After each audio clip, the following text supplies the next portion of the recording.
One day, Percy arrived at the quarry to collect some stone for his freight cars. Snow and frost lay everywhere. There was not a sound to be heard. Percy ventured further. He found Mavis, the new diesel engine, resting in the shelter of some rocks.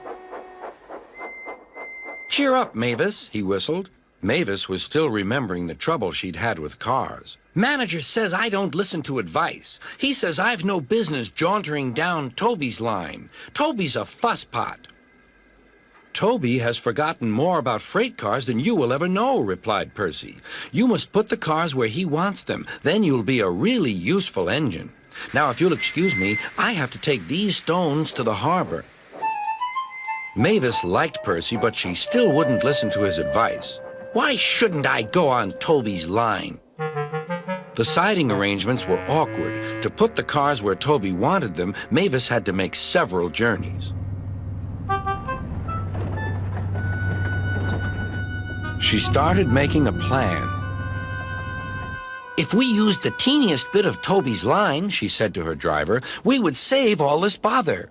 Her driver, suspecting nothing, allowed them to go as far as the first level crossing.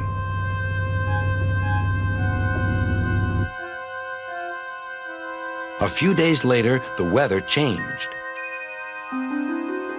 As the snow melted, the quarry grew busy again.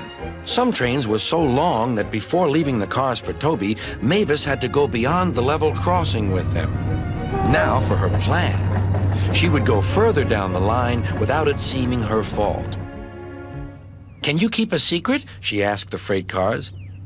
"Yes, yes, yes," they chattered. "Will you bump me at the level crossing and tell no one I asked you?" The cars promised.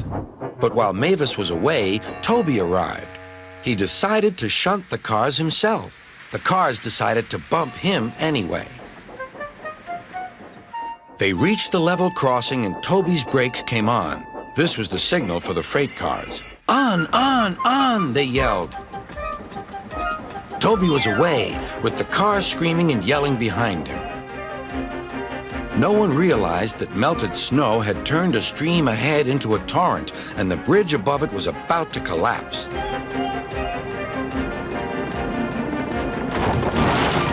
The rails were now like a tightrope across the thundering water. "Stop! Stop!" cried Toby.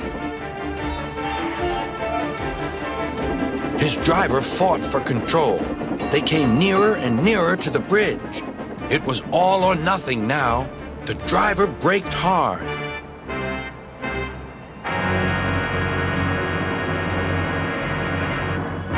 Toby stopped, still on the rails, but with his wheels treading the tightrope over the abyss.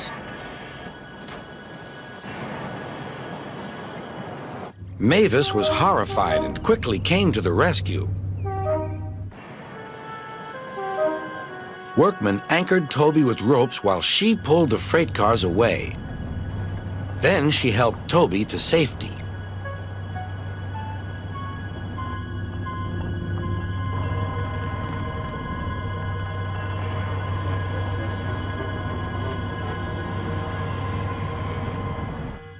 "I'm sorry about the cars," said Mavis. "I can't think how you managed to stop them in time." "Oh, well," said Toby, "my driver told me about circus people who walk tightropes, but I just didn't fancy doing it myself." Later, Sir Topham Hatt arrived. "A very smart piece of work," he said. "Mavis, you did well too, I hear." "It was my fault about those cars, sir," she faltered. "But if I could..." "Could what?" "Come down the line sometimes, sir. Toby says he'll show me what to do." "Certainly," replied Sir Topham Hatt, "if your manager agrees." And so it was arranged. Now Mavis is as happy as can be, and Sir Topham Hatt thinks she's really useful indeed.